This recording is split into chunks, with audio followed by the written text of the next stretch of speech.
بسم الإله ابتدينا وعلى نبينا صلينا، ضحنا تحية حيينا يا مرحبا والسلام.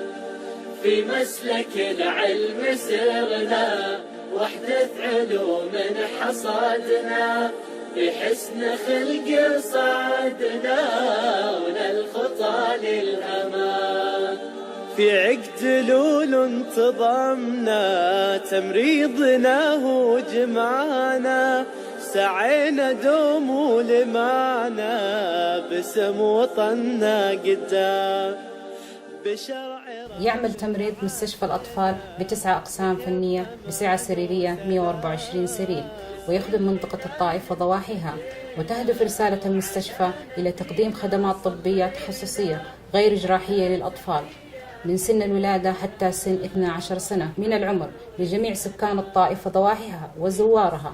تعتمد على الجودة والتحسين المستمر، ويقدم خدمات تدريبية للزمالة السعودية في طب الأطفال. ويبلغ عدد التمريض السعودي 340 ممرض وممرضة. بمناسبة يوم التكريم التمريض المتميز، يسرني أن أتقدم بالشكر الجزيل لهم لجميع التمريض على ما يقدمونه من جهود فعالة في خدمة المرضى بكل أمانة وإخلاص بالعمل بروح الفريق الواحد، متمنية لهم التوفيق والنجاح.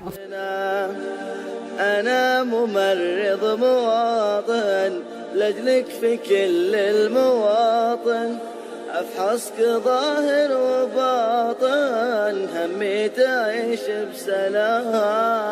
بسم الإله ابتدينا وعلى نبينا صلينا، ضحنا تحية حيينا يا مرحبا والسلام. في مسلك العلم سرنا وحدة علوم حصادنا، بحسن خلق صعدنا وللخطى للأمام. ممرضة وهذه ايدي افرح اشوفك سعيدي، يفديك قلبي ووريدي وانت على ما يرام. شعارنا أخلاقنا وسام فوق صدورنا. بسم الإله أصبحت أجهزة الحاسب الآلي ونظم المعلومات وسيلة أساسية من وسائل العمل والإدارة، خاصة في مجال إدارة المعلومات الصحية وتخزينها ومعالجتها واستعداداتها. فقد بدأ الأطباء المتخصصون في الرعاية الصحية بدورهم في محاولة الاستفادة من هذه التقنية بشكل حقيقي من خلال تطوير فكرة إدارة المعلومات ودور الكمبيوتر في الطب والرعاية الصحية، التي تعد من أهم المجالات العلمية وأكثرها تأثيرا على المجتمع. وكان من أهم نتائج الأبحاث والتطوير على مدى أكثر من 40 عاما ظهور علم المعلوماتية الصحية وإدارة المعلومات الطبية. ويضم علم المعلوماتية الصحية العديد من المجالات الفرعية، ربما كان أبرزها وأشهرها علم السجلات الصحية الإلكترونية ونظم معلومات المستشفيات المتكاملة، التي تمثل قوة محورية تصب فيها وتنشق عنها قنوات عديدة من المعلومات المرتبطة بتقديم الرعاية الصحية للمرضى. وعلى نبينا صلينا، ضحنا تحية حيينا يا مرحبا والسلام. في مسلك العلم سرنا وحدة علوم حصادنا، بحسن خلق صعدنا.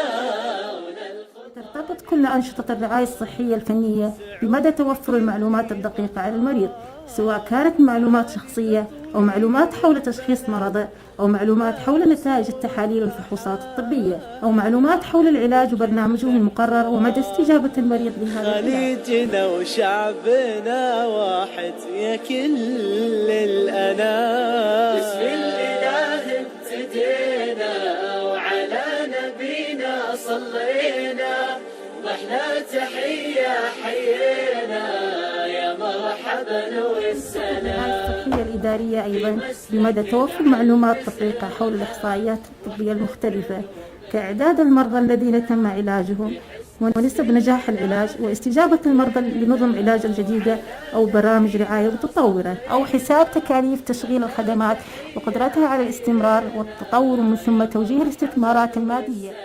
يضم علم المعلوماتية الصحية العديد من المجالات الأخرى التي تخدم عمليات الرعاية الصحية بشكل مباشر وغير مباشر أيضا، فيشتمل على علوم دعم اتخاذ القرار الطبي، ونظم التخزين واستعادة المعلومات الصحية من أبحاث ومنشورات ومراجع على الشبكات الإلكترونية، ونظم مراقبة المريض داخل الرعاية المركزة، ونظم التصوير الطبية من أشعات مناظير تشخيصية، ونظم الطب والرعاية الصحية عن بعد. بشرع ربنا عزنا نحيا بأمان وسلام. بسم الله ابتدينا وعلى نبينا صلينا، ضحنا تحية حيينا يا مرحبا والسلام. في مسلك العلم سرنا، وحدة علوم حصادنا.